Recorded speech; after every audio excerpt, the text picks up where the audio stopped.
Hello friends, आज हम बात करने वाले हैं अलंकार के बारे में। जैसा कि आपने यहाँ पर देख लिया होगा कि अलंकार के बारे में जानेंगे, क्योंकि हर एक एग्जाम में ये पूछा जाता है और बहुत ही इंपॉर्टेंट टॉपिक होता है। इसके कितने पार्ट्स होते हैं, कौन कौन से होते हैं, एग्जाम्पल क्या होते हैं, कैसे पहचानेंगे, इसकी ट्रिक क्या है, ये सब कुछ आज की वीडियो में हम जानने वाले हैं।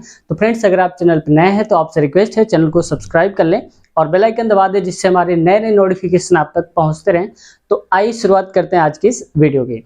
तो फ्रेंड्स देखो, यहाँ पर सबसे पहले लिखा हुआ है अलंकार, और अलंकार का कई बार संधि विच्छेद भी पूछ लिया जाता है। तो देखो, इसको हम बोलते हैं, अगर हम संधि विच्छेद करेंगे इसका तो ये हो जाएगा यहाँ पर अलम, और यहाँ पर आ जाएगा प्लस, आगे लिखेंगे कार।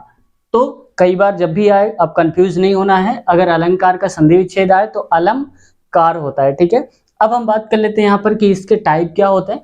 तो इसके दो प्रकार होते हैं। दो प्रकार कौन से? पहला जो होता है वो हमारा होता है शब्द अलंकार। शब्द अलंकार, इसके दो टाइप होते हैं यहाँ पर। अर्थ अलंकार, इसको अब हम पढ़ने वाले हैं डिटेल से, फिर पढ़ेंगे शब्द अलंकार, और साथ साथ इसकी ट्रिक भी जानेंगे कि विद इन सेकंड हम किसी भी अलंकार को कैसे पहचान सकते हैं। तो आइए शुरुआत करते हैं आज के अलंकार की। तो इसमें फ्रेंड्स अगला देखो, यहाँ पर जो अर्थालंकार का पहला पार्ट होता है वो होता है यहाँ पर उपमा अलंकार। और उपमा को पहचानने की ट्रिक क्या होती है कि इसमें सा, सी, से या फिर सरिस दिया जाएगा, और साथ साथ क्या दिया जाएगा यहाँ पर ट्रिक में कह लो कि डैश दिया जाएगा। और डैश क्या होता है? जो बीच में ऐसे करके लाइन दी होती है। तो दो चीजें याद रखना है, किसके लिए? उपमा के लिए। सा, सी, से आएगा, सरिस, और उसके साथ साथ डैश दिया होगा, वो होगा उपमा अलंकार। जैसे देखो एग्जाम्पल, मुख चंद्रमा सा, तो देखो यहाँ पर डैश आ रहा है तो डैश आना चाहिए, और डैश के साथ साथ और क्या आना चाहिए? वहां पर आना चाहिए सा। तो देखो इनमें से कोई भी एक है, सा आ रहा है और डैश आ रहा है, तो हम कहेंगे वो क्या हो जाएगा? हमारा उपमा अलंकार।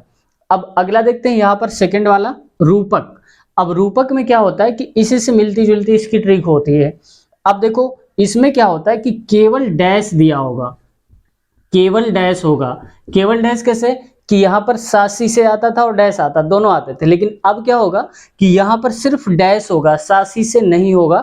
तो यहाँ देखो एग्जाम्पल के लिए, जैसे चरण कमल, तो चरण और कमल के बीच में क्या दिया है? डैश दिया है, जबकि सासी नहीं दिया है। तो इसकी ट्रिक क्या हो गई इसकी कि सासी से नहीं दिया होगा, केवल यहाँ पर दिया होगा डैश, तो वो हो जाता है हमारा रूपक अलंकार। और अब तीसरा देखते हैं हम अपना। तो हेलो फ्रेंड्स, अगला देखो यहाँ पर कि हमारा जो अर्थालंकार का तीसरा पार्ट होता है वो होता है उत्प्रेक्षा।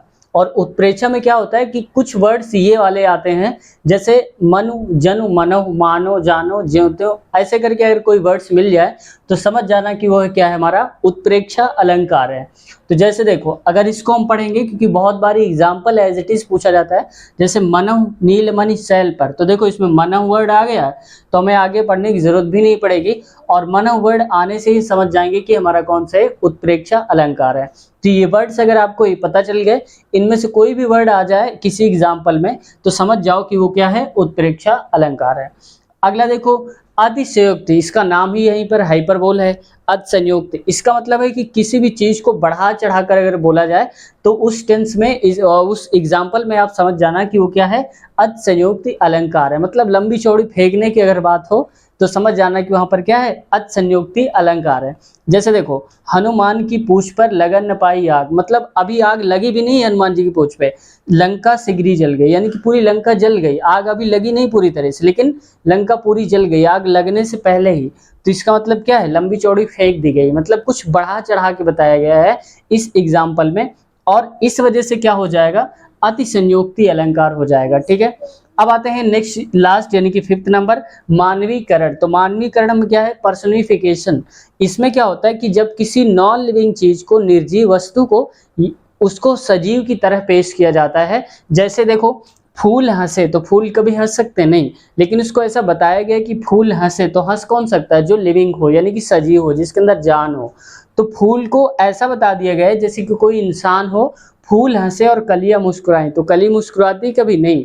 मानवीकरण, ऐसा पेश किया गया है उसको जैसे लगे कि कोई इंसान है। तो जब किसी नॉन लिविंग यानी कि निर्जीव वस्तु को, चीज को एक सजीव की तरह पेश करा जाए तो वहां पर होता है मानवीकरण अलंकार।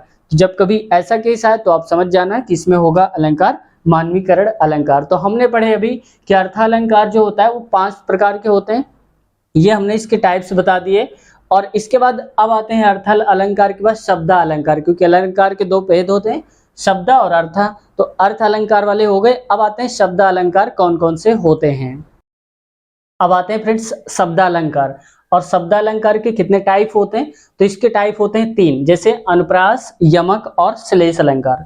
अब आते हैं पहले अनुप्रास क्या होता है। तो अनुप्रास में ये है कि एक भी कोई वर्ड आएगा, वर्ड मतलब एक भी कोई लेटर आएगा, अक्षर आएगा जो कि बार बार रिपीट होगा। जैसे देखो यहाँ पर एग्जाम्पल में ता ता ता ता ता ये सारे आ रहे हैं, तो इसका मतलब बार बार ता आ रहा है। तो कभी ऐसा हो कि एक ही जो अक्षर है बार बार रिपीट हो जाए तो समझ जाना वहां पर कि क्या हो जाएगा, ता। तो तरनी तनुजा तट तमाल तरवर बहुछाया, यानी कि ता आ रहा है। इसका मतलब जब एक ही क्या होता है वर्ड रिपीट होता है बार बार, तो वो हमारा हो जाता है अनुप्रास अलंकार। तो आई होप ये समझ में आया होगा। आगे देखते हैं यमक। और यमक के बारे में क्या होता है कि कोई भी शब्द, देखो इसमें क्या होता है, इसमें एक वर्ड आता है, एक लेटर आता है। जैसे देखो ता केवल आ रहा है, जबकि यमक में क्या होगा, पूरा का पूरा वर्ड आएगा। जैसे देखो यहाँ पर लिखा है काली घटा और यहाँ पर भी आ रहा है घटा, तो इसमें घा नहीं, घटा पूरा आ रहा है। तो इसमें क्या है, पूरा वर्ड जो है रिपीट हो रहा है, यानी कि कोई एक शब्द बार बार आए। इसमें तो ये मान लो कि 2 बार आता है, कम से कम 2 बार ही आता है, ठीक है, और जिससे ज्यादा नहीं आता है। तो ये क्या हो जाता है, यमक अलंकार। अब आगे आते हैं लास्ट यानी कि श्लेष में। और श्लेष में क्या होता है कि इसमें देखो, इसमें और इसमें बहुत बड़ा कंफ्यूजन होता है।